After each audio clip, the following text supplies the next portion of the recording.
Selections from You Are a Little Bit Happier Than I Am, poems by Tao Lin.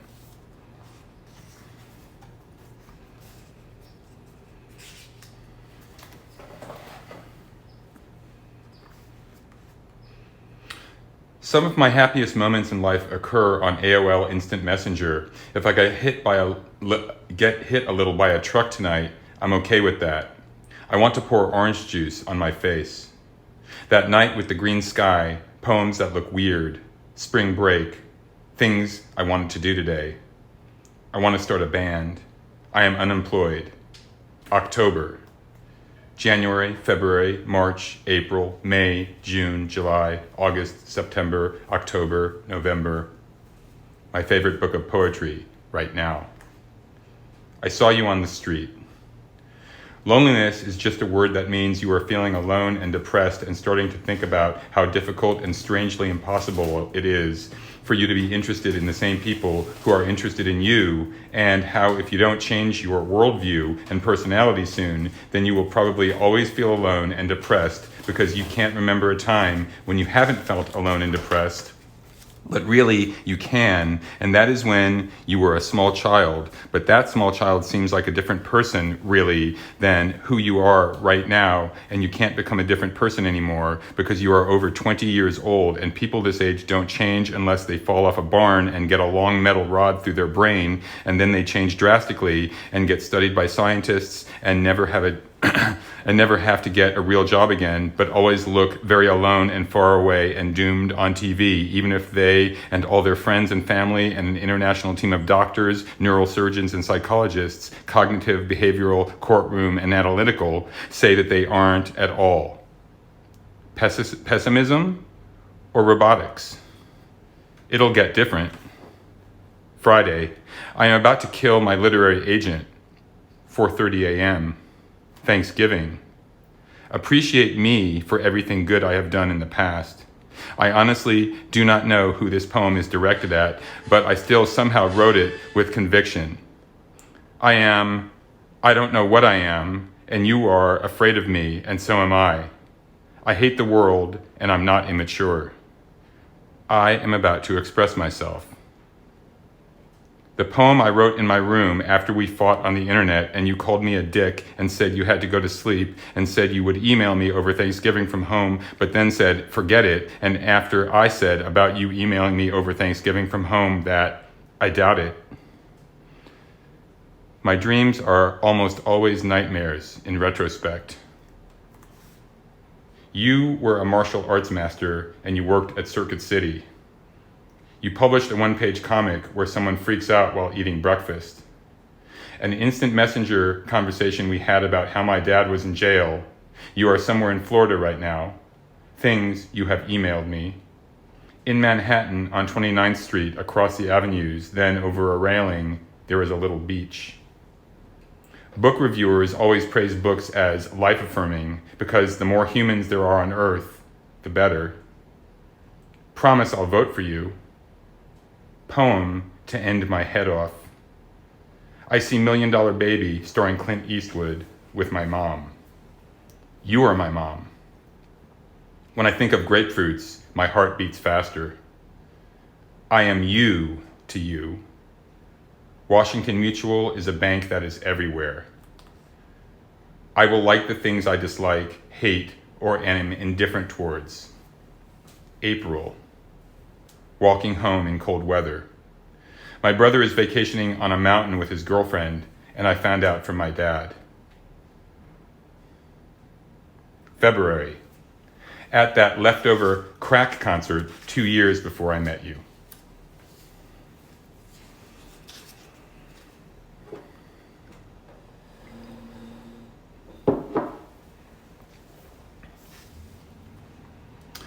Some of my happiest moments in life occur on AOL Instant Messenger. I will create a new category on my Instant Messenger buddy list. I will call it People I Like Who Don't Like Me Back.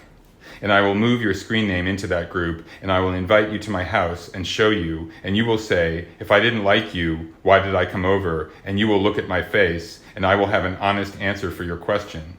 I will tell you that you came over to be polite. And after a while, you will go home. And you won't call, and I won't either. And after a while, I won't like you anymore. And after a while, we'll forget each other. And after a while, you will be beautiful and alone inside your coffin. And I'll be cold and alone inside my coffin.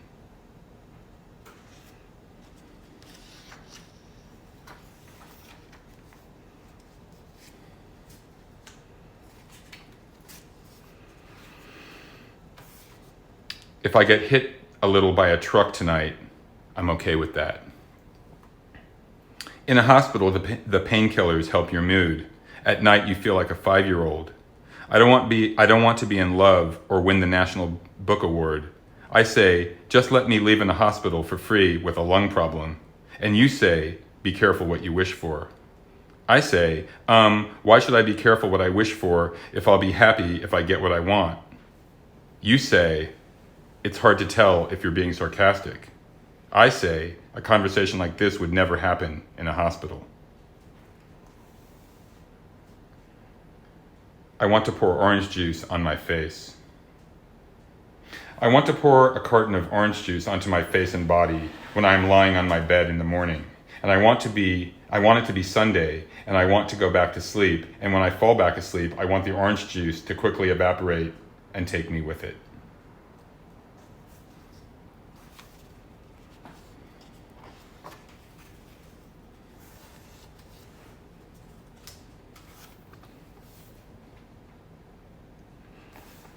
You were a martial arts master and you worked at Circuit City. You were in my art class in high school. We saw a movie together. You asked me why I didn't have more friends. You asked it in a nice way, like based on what you knew about my personality, appearance, and demeanor. You just thought that I should probably have some more friends. And I said something about Circuit City. And you said something about Circuit City, and I said something else about Circuit City, and you said something about your martial arts teacher being an asshole, and I said something about how I jump kicked my brother one time and missed and made a hole in the wall.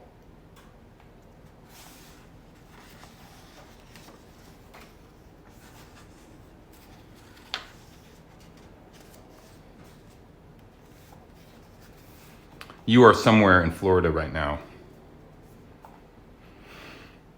When you were 10, you found your dad's sawed-off shotgun.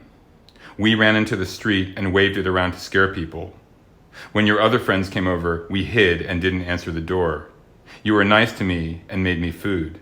Your cousin scored negative points in laser tag, and we laughed at him. Your cousin died in a car crash, and you told me on the instant messenger one day, but we hadn't talked for 2 years, and I didn't know what to say, so I pretended I wasn't there, and you left your phone number, and I never called you.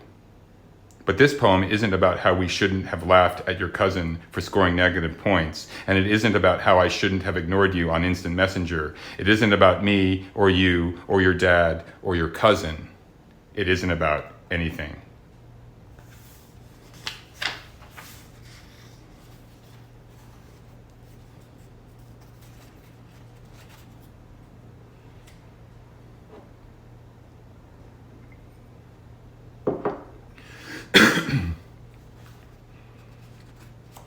Promise I'll vote for you.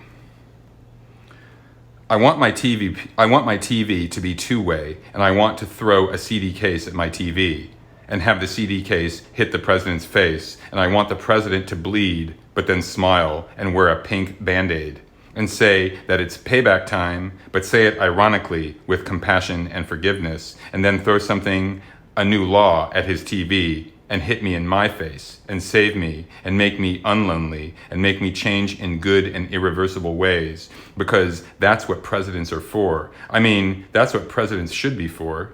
I mean, I don't eat animals, but I don't know politics. I mean, I just feel things and watch TV, but I don't even watch TV.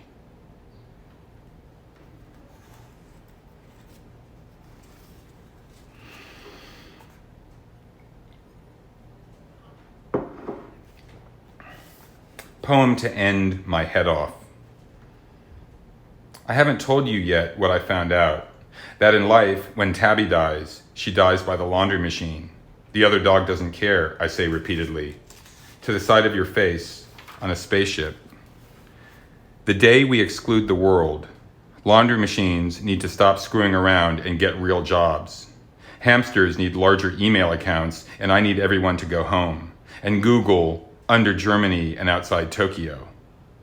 I say later that day to the United Nations, at home I think. The other dog can't be Googled, but it has secrets. I get out of bed and check my email. The other dog has not emailed. The other dog is indifferent. See, I say to my mom, that dog movie lied. Which one, my mom says. You think movies are real because you watch Fox News, I say to the side of my mom's face, and receive the Nobel Prize. But really, movies are processed and experienced in the mind, which is where real life is also processed and experienced, I say. Go on, says the Nobel Prize Committee.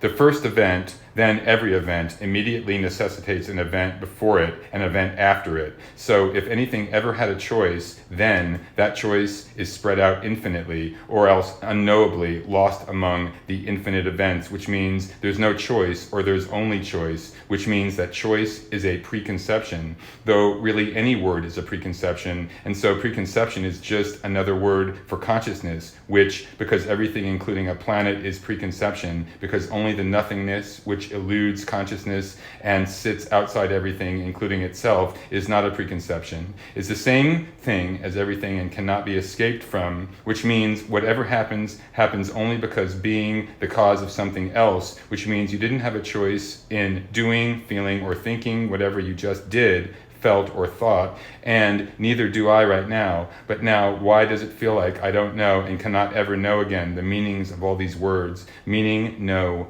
why, good, bad, best, exist, preconception, consciousness, sincerity, fact, opinion.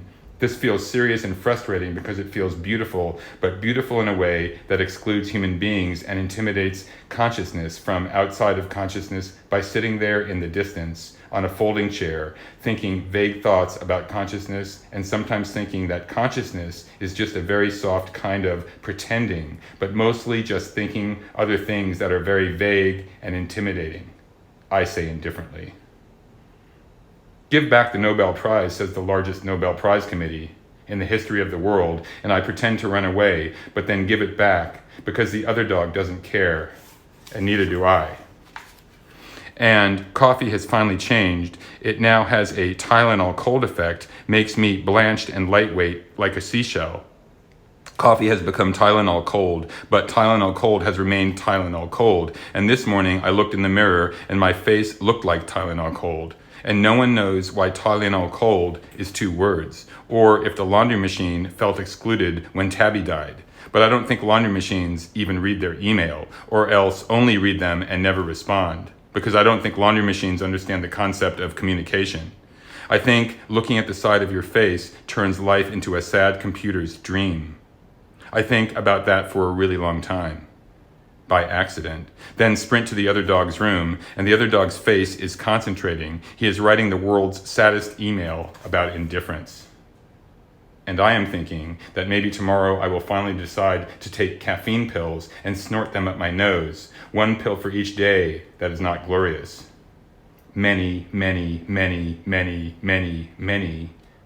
This poem has all this between each stanza. Me at work, refreshing my email 8 times in 3 seconds. My mom text messaging me by accident. Life is too sad without Tabby. Someone on the largest dose of Tylenol cold in the history of the world, falling off a 60-story building at night. Footage on hamster news of monks fist-fighting animals in the woods outside Tokyo.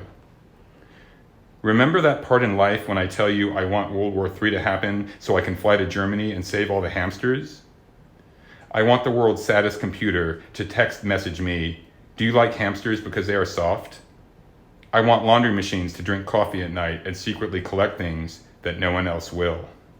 I also want a prize that, when you squeeze it, it goes, congratulations, you do not believe in free will, or congratulations, your worldview is cause and effect. Does it glow in the dark, you say, and step over the world's largest hamster and grin? The hamster is also grinning. What if I win the Dark Nobel Prize, I say, to the side of your face at night, from the largest distance in the history of the world? Congratulations, you are a successful genius, the Dark Nobel Prize would say sarcastically.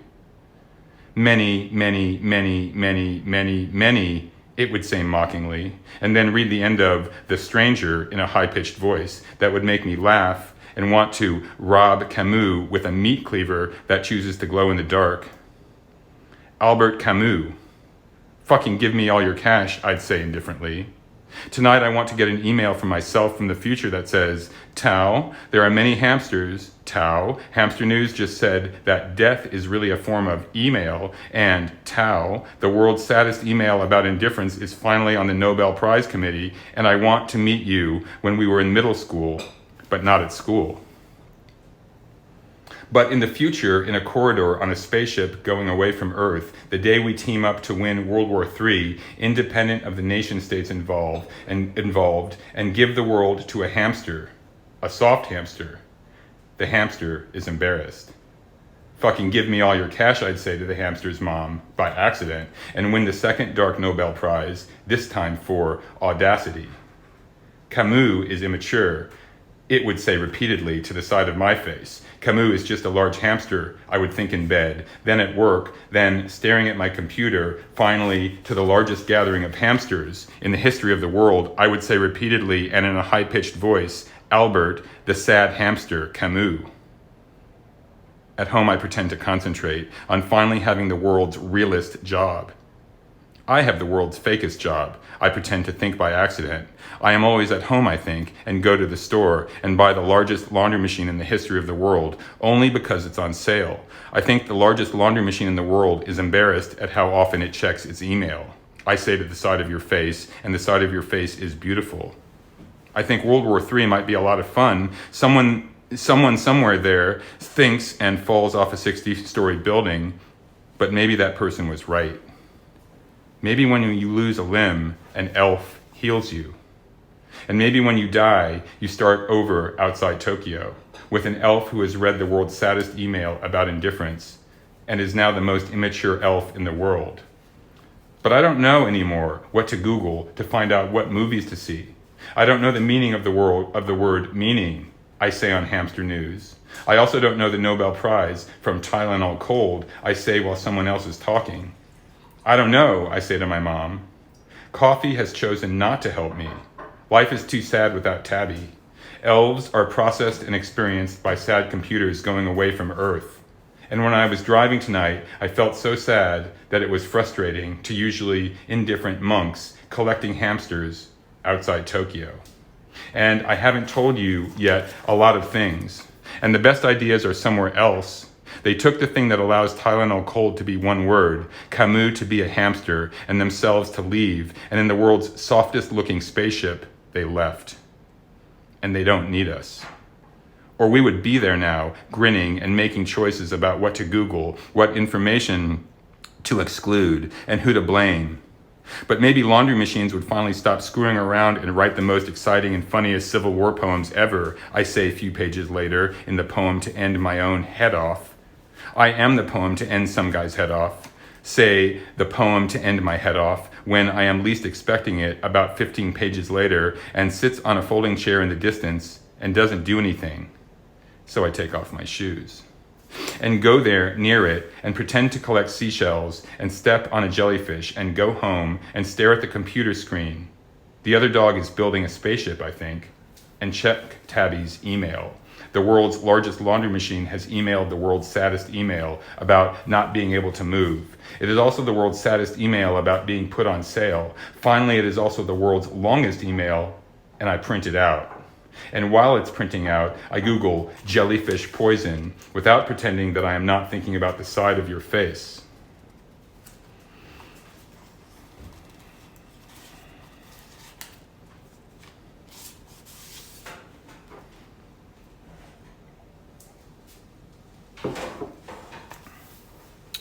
I see $1 Million Baby, starring Clint Eastwood, with my mom. I say, why are they playing evil music for the boxer who isn't Hilary Swank? My mom says Clint Eastwood is in great shape. Look at him. He's more than 10 years older than your dad. In the parking lot, I say, why was the young black boxer so evil? I hate that. My mom says Clint Eastwood had 2 needles, remember? I bet one was for himself, and she laughs a little, and she looks at me, and I look at her, and then I laugh a little too. On the way home, I am driving, and I make this very wide turn through this massive intersection, and I'm driving very fast, and I am a little out of control, and while I'm making this insane turn, sideswiping across 3 or 4 lanes, I look at my mom, and I grin at her really big, and her face looks a little blank, and I feel really happy and really sad at the same time. The next night, I am eating pineapple chunks when my mom appears suddenly beside me with her living will. She has the pages of her living will folded back, and she points at where she says she does not want to be put on a respirator or feeding tube or whatever artificial life thing if it ever comes to that. She points out the exact sentence where it says all that, and she tells me to look, and I see that it has her signature there, and she pats my back and runs away and goes to sleep because she is in her pajamas and it is very late. I finish eating my pineapple chunks, and then I drink a glass of orange juice, and then I eat 2 bananas, a huge thing of grapes, a small container of blueberries, an apple, a banana, and a gigantic bowl of noodles with vegetables in it.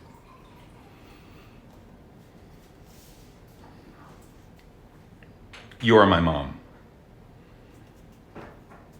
You cried in your bedroom when your sister's husband died of the flu. You came out of your bedroom and told me that your sister's husband died of the flu, and you grinned. And I ran away. And I ran away upstairs into my room and played the drums and used a lot of cymbals, and my ears rang.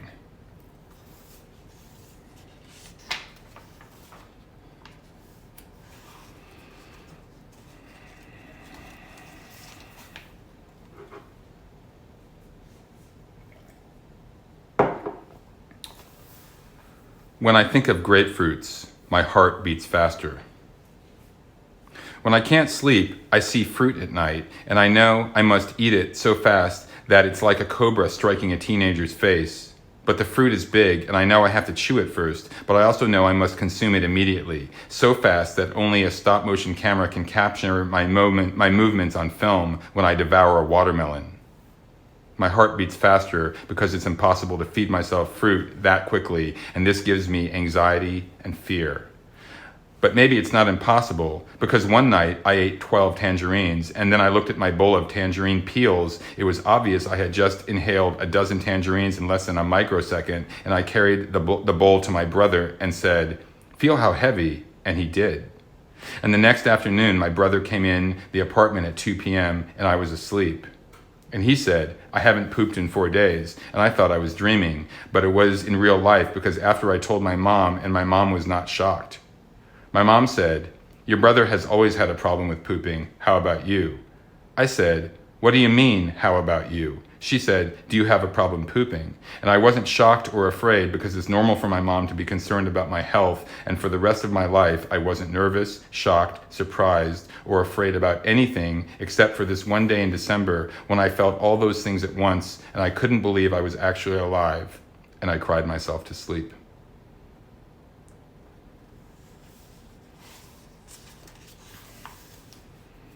I am you to you.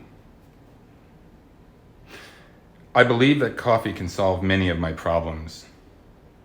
I do not really exist because I live vicariously through myself, because I experience my own life through you, through me, and also because my experience of art is through what I imagine your experience of art is. And art is life vicarious, and life is void vicarious.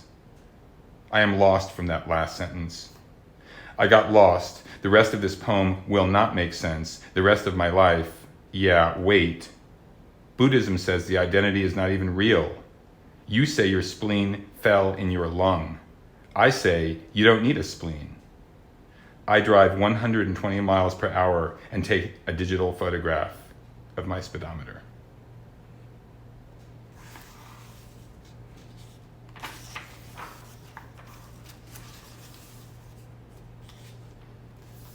I will like the things I dislike, hate, or am indifferent towards. My head is a car. I drive a different car. People laugh at me from skyscrapers. I buy 1,000-page novels. It hurts to move. I stare at things that are close to me physically. My brain was at Walmart. It was on sale.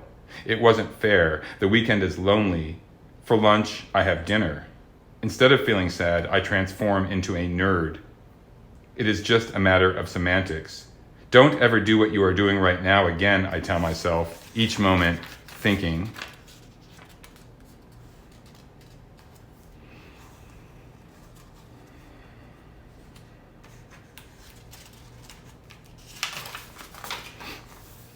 April. I stood outside St. Mark's bookstore and you wore a colorful shirt. I wanted to hold your hand. We went to the movie. I couldn't talk, and maybe I refused to talk, and you said, "Stop being an asshole." I was shy and you made me hate myself. The movie had a message. It told me to enjoy my life while I was alive. I know, I said to the movie. It was raining outside and you walked faster than me and I wanted to sit down. We stopped to say goodbye. Come with me to the grocery store, I said. You said, okay, and you seemed happy and we went, and I was happy. In the grocery store, you stared at me from a distance. What are you doing, I said. I wanted to play. I have homework, you said from a distance. I bought a banana. I told you I didn't want to walk home. I ate my banana and I said it was disgusting, and I said I hate bananas, and I complained a little about life, and you left and I walked home. Walking home in cold weather. I give money to a homeless man. There is another homeless man. I give him money. There are two homeless people and I give them money. The street has snow. I cannot play or build an igloo.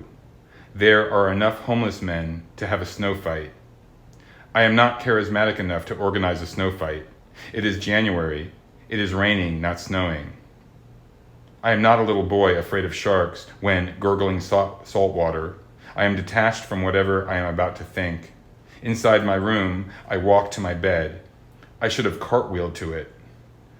I dream that people who get speeding tickets are irresponsible. I am detaching the cop's arm from his body. He was punching me in the face. I will kill anyone who hurts my emotions. I will kill you, I scream at the scared little boy. I will monitor his email for the rest of his life.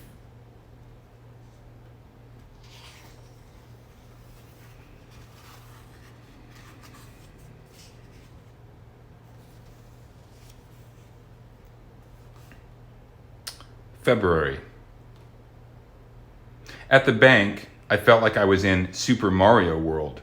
I pointed at things that made me feel that way, and I pointed at the ceiling, and we went to a furniture store. We sat there, and we went to a bookstore. You said you wanted to read Against Love. I said Lori Moore had a good character with a lifelike instead of a love life. And you said that was good. Lori Moore is good, I said. A little girl ran by with about 15 books, and you said she was a genius. We read a children's book that told children to eat hot dogs, and we hid it. And you pointed at Infinite Jest. I said my girlfriend read it, and you got quiet. You were quiet and asked why I didn't live with my girlfriend. I don't have a girlfriend, I said. You just said you did, you said. I said I meant ex-girlfriend, and a Barnes & Noble person stood above us. The Barnes & Noble lady wore a kimono. She freaked out and gave a lecture about where to sit, and we paid attention, and she ran away. I looked at your face. I said something, and you laughed. You snorted when you laughed, and I said that you snorted. You were louder and happier than before. I slapped you a little. I said I was wearing kimonos to work from now on. I brought you the punk planet with my story in it. Is it real, you said? You said everything you write is real. I said I didn't know, and I said maybe. Just read it, I said. Just read it later, I said. You read it, and I looked at the side of your face. The story had my ex-girlfriend and a guitar, and you asked me if I played guitar. I said, I don't know. I said, I played drums. You said you were 26 and made minimum wage at Barnes & Noble and wore kimonos to work, and we used escalators to get to the first floor. And we made it. I said I was going to pants you, and we got outside. It was a nighttime.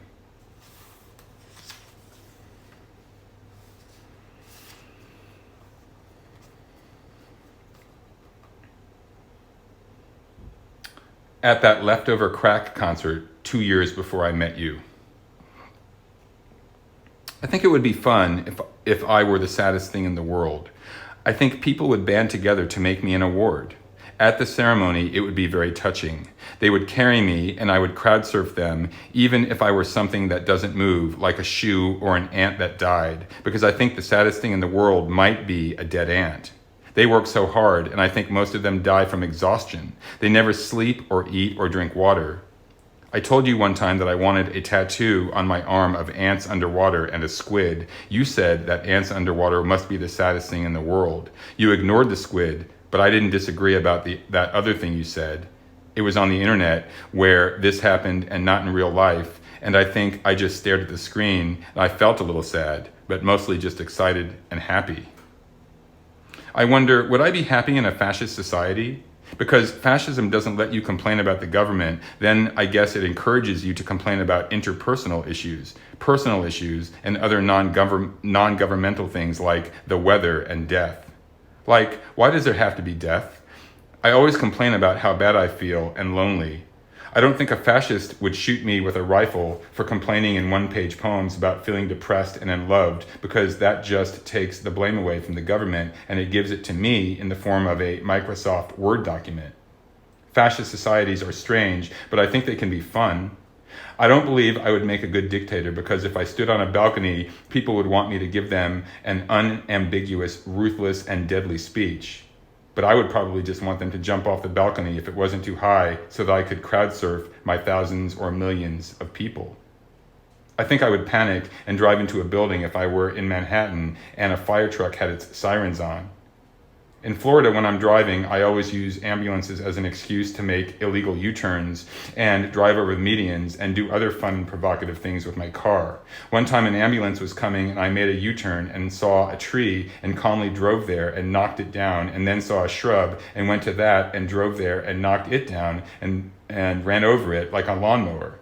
I felt patriotic because I was trying harder than everyone else to get out of the way of the ambulance. Just kidding. I would never knock down a tree because I'm afraid the car might explode like they do in the movies. I know that movies are fake, but sometimes it feels like I am inside of them. I'm a bad actor in real life and always out of character, but in a movie that would make me a good actor because I would seem authentically bad at social situations.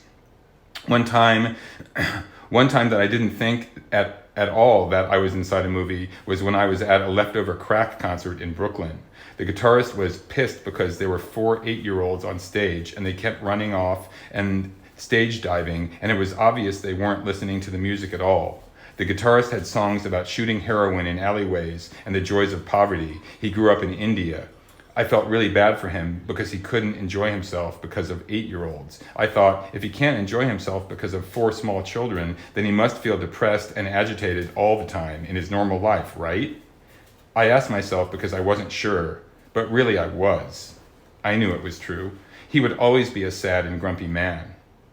But still I felt uncertain, as if someone were lying to me all the time, no matter what, and it was impossible to ever feel like the most okay thing in the world.